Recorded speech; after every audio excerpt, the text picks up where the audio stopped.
यूं तो मामा भांजे का बहुत घनिष्ठ संबंध होता है, पर श्री कृष्ण जन्म कथा में हमें मालूम होता है कि कंस एक ऐसा मामा था जिसने अपने ही भांजे कृष्ण को एक बार नहीं कई बार मारने की कोशिश की थी।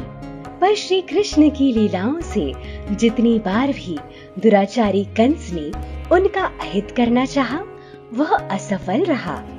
जब कंस को मालूम हो गया कि देवकी की 8वीं संतान का जन्म हो चुका है और वह गोकुल में है, इसके बाद कंस ने कई राक्षसों को बालक कृष्ण को मारने के लिए भेजा, लेकिन कान्हा ने उन सभी राक्षसों का वध कर दिया। आइए यहाँ जानिए कि बालपन में ही श्री कृष्ण ने किन राक्षसों का वध कैसे किया था। बाल कृष्ण ने सबसे पहले पुतना का वध किया। पुतना के विषय में काफी लोग जानते हैं। वह कंस द्वारा भेजी गई एक राक्षसी थी और नन्हे शिशु श्री कृष्ण को दूध पिलाने के जरिए विष देकर मार देना चाहती थी। पुतना कृष्ण को विषपान कराने के लिए एक सुंदर स्त्री का रूप धारण कर वृंदावन में पहुंची थी। मौका पाकर पुतना ने बाल कृष्ण को उठा लिया और दूध पिलाने लगी। श्री कृष्ण ने दूध पान करते करते ही पुतना का वध कर दिया। जब कंस को यह मालूम हुआ कि पुतना का वध हो गया है, तो उसने श्री कृष्ण को मारने के लिए तृणावर्त नामक राक्षस को भेजा। तृणावर्त भवंडर का रूप धारण करके बड़े बड़े पेड़ों को भी उखाड़ सकता था। तृणावर्त भवंडर बनकर गया और उसने बाल कृष्ण को भी अपने साथ उड़ा लिया। इसके बाद श्री कृष्ण ने अपना भार बहुत बढ़ा लिया, जिसे तृणावर्त भी संभाल नहीं पाया। जब भवंडर शांत हुआ तो बाल कृष्ण ने राक्षस का गला पकड़कर उसका वध कर दिया। जब कंस को मालूम हुआ कि कृष्ण ने पुतना के बाद तृणावर्त का भी वध कर दिया है, तब उसने वत्सासुर को भेजा। वत्सासुर एक बछड़ी का रूप धारण करके श्री कृष्ण की गायों के साथ मिल गया।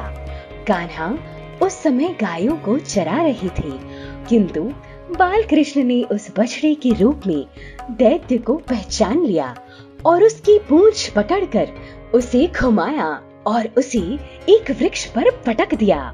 यही उस दैत्य का वध हो गया। वत्सासुर के बाद कंस ने बकासुर को भेजा। बकासुर एक बगुले का रूप धारण करके श्री कृष्ण को मारने के लिए पहुंचा था। उस समय कान्हा और सभी बालक खेल रहे थे। तब बगुले ने कृष्ण को निगल लिया और कुछ ही देर बाद कान्हा ने उस बगुले को चीरकर उसका वध कर दिया। बकासुर के वध के बाद कंस ने कान्हा को मारने के लिए अघासुर को भेजा। अघासुर पुतना और बकासुर का छोटा भाई था। अघासुर बहुत ही भयंकर राक्षस था। सभी देवता भी उससे डरते थे। अघासुर ने कृष्ण को मारने के लिए विशाल अजगर का रूप धारण किया। इस रूप में अघासुर अपना मुंह खोलकर रास्ते में ऐसे बन गया जैसे कोई गुफा हो।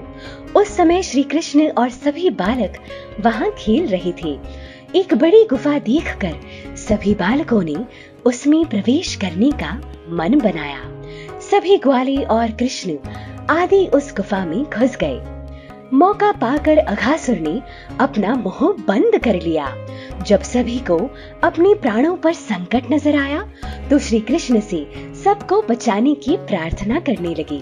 तभी कृष्ण ने अपना शरीर तेजी से बढ़ाना शुरू कर दिया। अब कान्हा ने भी विशाल शरीर बना लिया था।